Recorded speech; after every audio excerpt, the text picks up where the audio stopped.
Hello, this is the Watchdog, and welcome back to Fun with Watches. If watches weren't fun, you'd only need one. Today we're going to review the WM Watch 189M.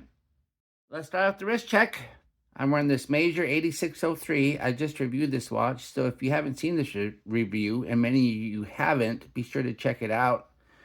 And Grogu's wearing my Sukume 2146. Today is New Year's Day, so I asked Grogu if he went to any New Year's Eve parties last night. He said Ben Solo invited him back home to a party that Han Solo and Princess Leia was throwing. He said that Princess Leia drank so much that when the clock struck midnight, she kissed Chewbacca by mistake. Han Solo said, "See, I told you I could arrange that." All right, let's take a look at the watch. Comes in this box that says WM Watch. And these WM watches always come in this little travel pouch thing, which is really nice. And here is the watch. Oh, not a bad looking watch considering. This is the fourth WM watch on my channel. They were originally called Welly Merc when they first reached out to me, but Jody from Just When We're Watch told them that their name was stupid, so they changed it to WM Watch so they wouldn't have to change their logo. I had no problem with their original name, but nobody asked me. I was kind of excited about this 189M because this is the first time after over 3 years since Tag Heuer changed the design of the Aqua Racer that a Chinese Amish company has followed that new design. I'm a big fan of the new design, which is one of the reasons why I own a real Tag Heuer Aqua Racer. This is a $100 watch, so obviously there are going to be quite a bit of differences other than not having Swiss made on the bottom of the dial. I will make a comparison video later on. This watch comes in only 4 different colorways. I chose the blue as my Tag Heuer is blue, and I thought it would make a better comparison. If you don't like blue, you can get the black.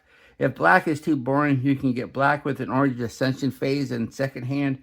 And if you really like orange, you can get an orange dial with black bezel. The watch is 43.5 millimeters if you measure at the flats of the bezel. It's 49.4 millimeters lug to lug with inverted end links. The lug to lug isn't bad considering the size of this watch. It's 12 millimeters thick if you don't count the Cyclops, and I never do.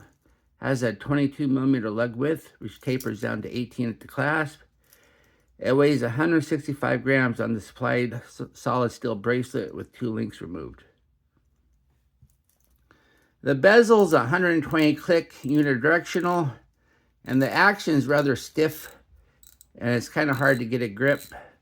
So I wish the action was a bit looser. And it is 120 click. A real Aqua Racer is 60 click.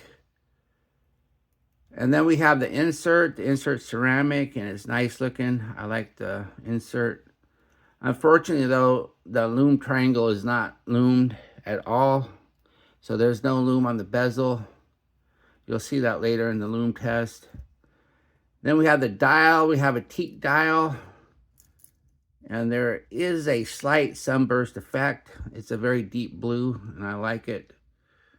Then up top, it says you have the WM Watch logo. Then it says diving watch underneath. And then it says automatic 100 meters, 330 feet on the bottom.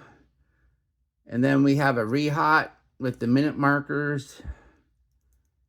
And then we have the indices.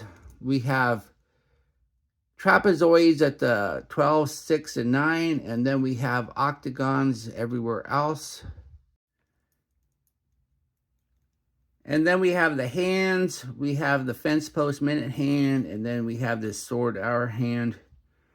And then we have the second hand with a yellow tip. And the second hand is loomed. Then we have a date at the 3. A real Aqua Racer or a current generation Aqua Racer has a date at the 6. And it would have been nice if they would have done that. Of course, that would mean they couldn't use the stock date wheel, the NH35. They'd have to get a different one.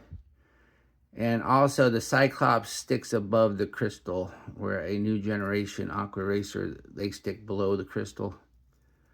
And as you can see, the Cyclops barely magnifies. Here, let me get the minute hand out of the way. See, it barely magnifies. Let me see, there it is before magnification, and there it is after.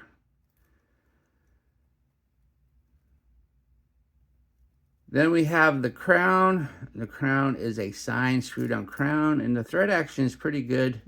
You don't feel a lot of resistance when you unscrew it. Then when you go to thread it back down, it catches right away, and you don't feel like you're going to strip it. So that's nice. Then we have the crystal sapphire. I tested it, and I think it has AR coating because it does a pretty good job of not reflecting. It only really reflects when I hit the light directly. Then we have the case. The case is brushed with a polished chamfered edge. And the case is brushed very nicely. And it has a good shape to it. And it's fairly thin for a big watch. So I like the case. Plus the lugs are short. So it keeps the lug to lug short on such a big watch. Then we have the case back. Case back is a display screw down. It says all stainless steel. Then it says water resistant. Then it says automatic movement. And of course, you're going to get glass, not sapphire, on the display case back, but who cares? Because you're not going to scratch that because it's going to be against your wrist. And this is a true screw down case back. Those notches are real. This isn't a pop off. And you get 100 meters of water resistance. Underneath the case back is the NH35 automatic movement. This is a 24 joule 3 hertz movement that hand winds hacks, has a bidirectional rotor and about a 40-hour power reserve. This is the go-to workhorse movement for watches in this price range. And they're usually fairly accurate right off the shelf, but we'll go ahead and test it anyway. Here it is on the time grapher. As you can see, it's running pretty accurate, but it's a little slow. And unfortunately, on a hacking movement, you don't want slow, because if you need to adjust the time because it drifted, you actually have to move the hands. Where with the fast movement, all you have to do is hack it and wait for time to catch up. I have the lift angle set to 53 degrees, which is proper for an H35, and so the amplitude's at 277, and that's pretty good amplitude. And there is no beat error. The bracelet is a 3-link, and it's fully articulating. See, the center links actually bend, so that's good. Then we have solid end links, but no quick release or anything like that. And once again, the lug to lug's pretty short, so the end links have to be short to stay in these short lugs. We have push pin adjusters, not screw pins, and the watch did come with a push pin pusher. And I prefer push pins anyway to screw pins. Yes, I know screw pins sound more premium, but screw pins come out on you if you don't use Loctite. And push pins, I've never had that issue. And everything's brushed. Even the sides are brushed, so that looks nice. I prefer brushed over polished. And then we have the clasp. Clasp says WM for WM watch. And it's milled.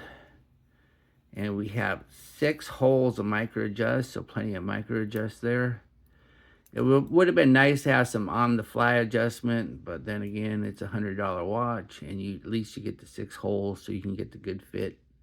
And it's not too big of a pain to actually move it in or out one hole if you have to.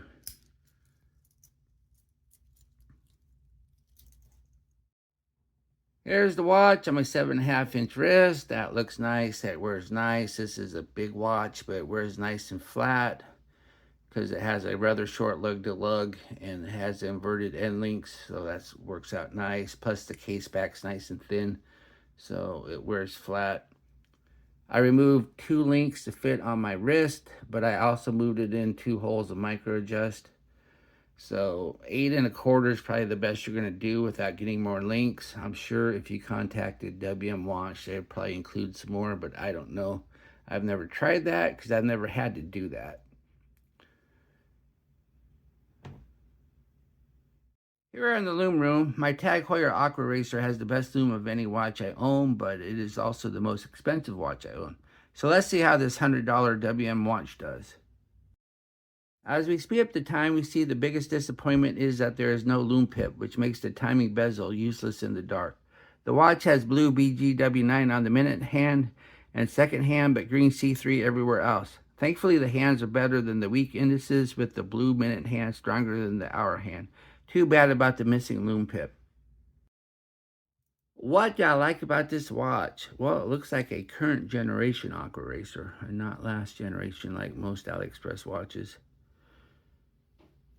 I like the short lug to lug for such a big watch. It lets this big watch wear smaller than it should. I like this fully articulating bracelet that contours to the wrist.